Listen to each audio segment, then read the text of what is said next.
प्रश्नावली 4.2 का question number 6 है। एक कुटीर उद्योग एक दिन में कुछ बर्तनों का निर्माण करता है। एक विशेष दिन ये देखा गया कि प्रत्येक नग की निर्माण लागत उस दिन के निर्माण किए गए बर्तनों की संख्या के दुगने से 3 अधिक है।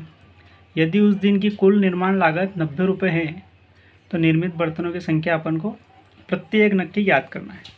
इन इंग्लिश, एक cottage industry produce a certain number of pottery article in a day. It was observed a particular day that the cost of production of each article in rupees was 3 more than twice of number of the article produced on that day. If the total cost of production on that day was 90, find the number of article produced and the cost of each article. देखो तो इसको करेंगे अपन। माना एक दिन में निर्माण किए गए बर्तनों की संख्या 1 से, इंग्लिश में देखिए, let the number of article produced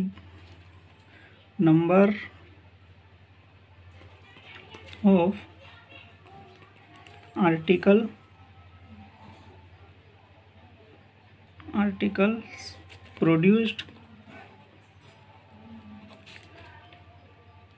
P X। तो इसकी जो कॉस्ट हो जाएगी वो कितनी हो जाएगी? अगर एक दिन में X आर्टिकल बनाता है तो उसकी जो कॉस्ट हो जाएगी, उसको देखो, उस दिन बनाए गए बर्तनों की लागत। देखिए उस दिन प्रश्न कह रहा है कि दुगने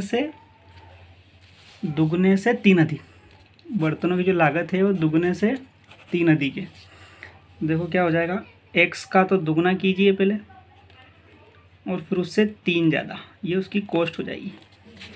तो ये हो जाएगा 2x + 3। Therefore cost of production of each article, therefore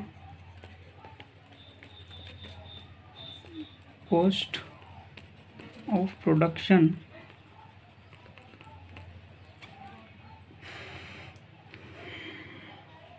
of each article क्या हो जाएगा, 2x + 3। अब प्रश्न में दिया हुआ है, देखो प्रश्नानुसार प्रश्न अपना क्या कह रहा है कि उस दिन जो निर्माण किए गए बर्तन थे उनकी जो लागत है वो कितनी थी? 90 रुपये थी। तो उस दिन कितने बर्तन बनाए थे भैया? X बनाए थे और उनकी लागत क्या थी?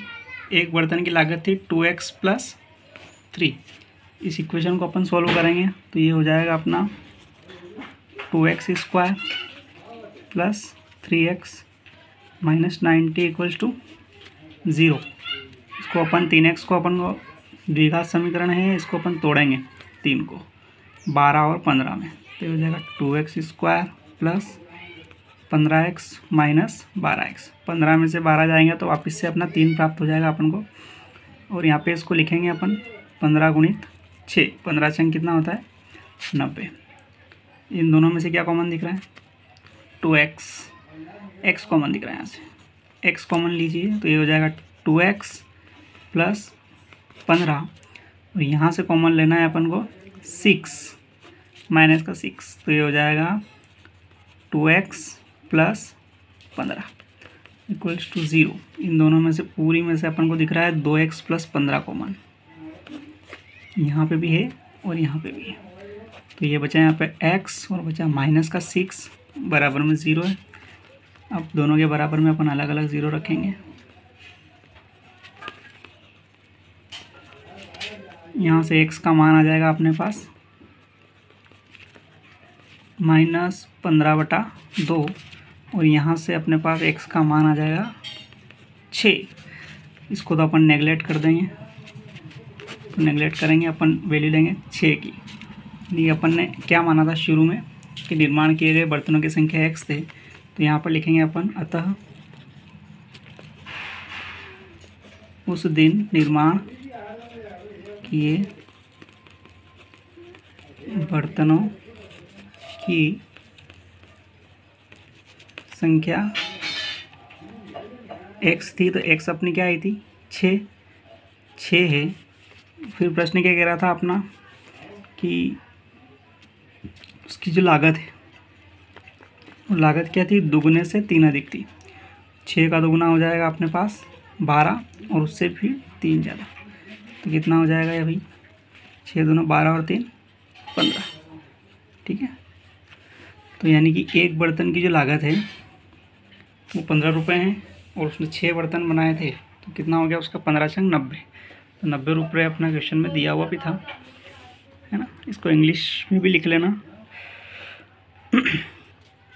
Hence number of article produced equals to 6 and cost क्या हो जाएगी उसको, ठीक है, यही हो जाएगी, को लिख लेना बस। इस प्रकार ये अपना क्वेश्चन खत्म होता है। क्वेश्चन नंबर 5 है अपना, एक समकोण त्रिभुज की ऊंचाई इसके आधार से 7 सेंटीमीटर कम है। ऊंचाई आधार से 7 सेंटीमीटर कम है। यदि कर्ण 13 सेंटीमीटर हो तो अन्य दो भुजाएं अपन को ज्ञात करना है। The altitude of A right angle triangle is 7 centimetre less than it's base if the hypotenuse is 13।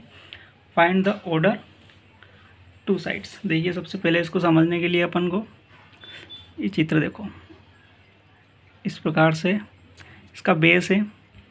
इसका बेस जो कितना है, ऊंचाई जो है इसके आधार से, तो इसके अपन जो बेस है उसको मानेंगे x आधार, और इसकी जो हाइट है वो इसके बेस से कितनी कम है, 7 कम है। ठीक है, और इसकी हाइपोटेनियस दे रखी है अपन को 13। तो इसके अपन को क्या फाइंड करना है, इसके बेस अपन को फाइंड करना है। तो अपन इसमें सबसे पहले मानेंगे, माना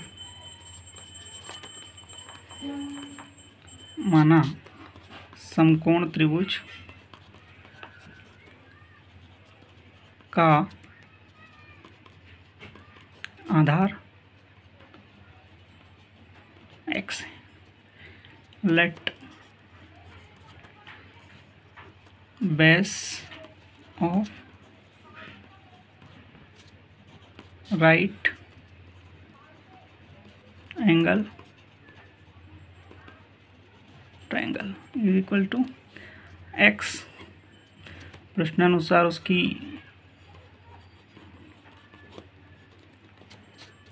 ऊंचाई क्या हो जाएगी,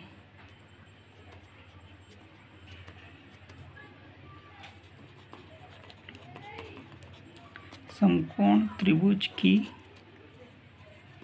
ऊंचाई कितनी हो जाएगी भाई, उसके बेस से कितना कम है, 7 कम है। यहाँ पे लिखना according to question, according to question height of right angle triangle कितनी हो जाएगी भाई, x-7। ये इंग्लिश और हिंदी दोनों माध्यम के बच्चों के लिए है, इसलिए इसमें डबल लिख रहे हैं। जो हिंदी माध्यम के स्टूडेंट है वो हिंदी में लिख लेना, और जो इंग्लिश मीडियम के हैं वो इंग्लिश में इसको लिख लेना। ठीक है, आगे देखिए, इसमें एक चीज़ और दे रखी है, हाइपोटेनियस यानी कि कर्ण क्या दे रखा है इसका, 13 मेरे ख्याल सेंटीमीटर में है ना, 13 सेंटीमीटर। ये सभी सेंटीमीटर में, इसको सेंटीमीटर में कर लेना, ये सेंटीमीटर में हो जाएगा और ये भी cm। ठीक है, कर्ण को बोलते हैं अपन हाइपोटेनियस। Equals to 13 centimetre. अब अपन जानते हैं, यहाँ पे लिखेंगे, हम जानते हैं कि वी नो दैट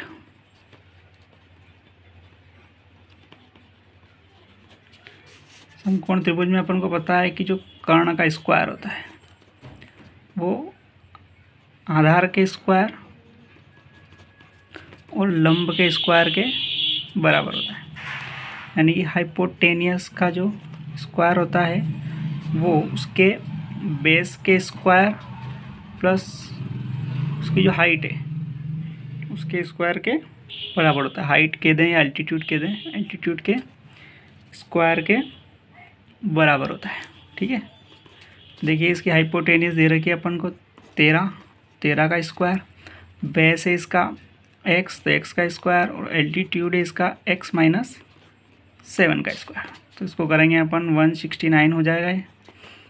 ये एक्स स्क्वायर है ही सही। इसके अंदर एक फॉर्मूला लगेगा, मैं यहाँ साइड में लिख देता हूँ, a माइनस बी का होल स्क्वायर का फार्मूला होता है a square minus 2ab plus B square.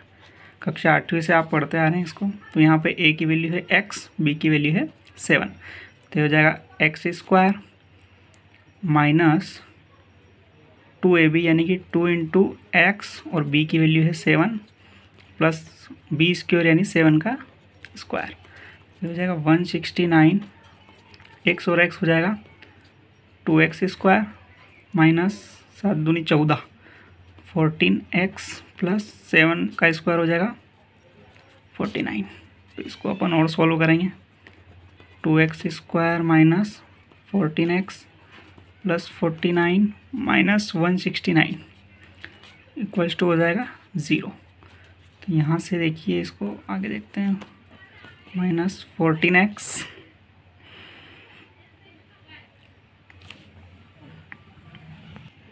One 169 में से 49 49 जाएगा तो बचेगा ये 120 माइनस का 120 बराबर 0।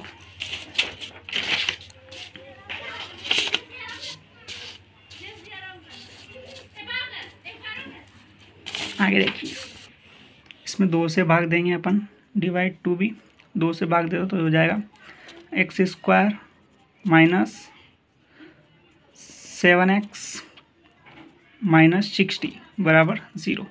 2 से भाग दें या 2 कॉमन लेके उसको 0 में के बटे में भेज दें, एक ही बात है। ठीक है, तो इसको देखना, 7x को अपन को ऐसे लिखना है कि जोड़े या घटाए तो 60 आए और गुणा करे तो जोड़े या घटाए तो 7 आए और गुणा करे तो 60 आए। तो ऐसी जो संख्या है वो 12 और 5 है। तो इसको लिखेंगे x square minus 12x plus 5x minus का 12 गुणित 5 बराबर 0। यहाँ से कॉमन दिख रहा है मुझे x, तो x माइनस 12 हो जाएगा और यहाँ से कॉमन दिख रहा है मेरे को 5, तो ये भी हो जाएगा x माइनस 12 बराबर 0। यहाँ से x माइनस 12 कॉमन है, दोनों में है, तो यहाँ बचा x प्लस 5 बराबर 0। x माइनस 12 बराबर 0 और यहाँ पे x प्लस 5 बराबर 0। तो x बराबर प्लस का 12 हो जाएगा और x बराबर माइनस 5। और माइनस 5 जो है बेस तो हो ही नहीं सकता है, नेगेटिव वैल्यू हो नहीं सकती है, तो इसको अपन नेगलेक्ट करेंगे। तो अपन लेंगे x बराबर 12। तो 12 क्या मानी थी अपन ने भाई, बेस, तो उसका आधार क्या हो जाएगा 12 सेंटीमीटर हो जाएगा। और उसकी जो एल्टीट्यूड क्या हो जाएगा, ऊंचाई हो जाएगी उसकी, कितनी कम थी, 7 कम थी, तो 12 माइनस 7, तो ये हो जाएगा 5 सेंटीमीटर।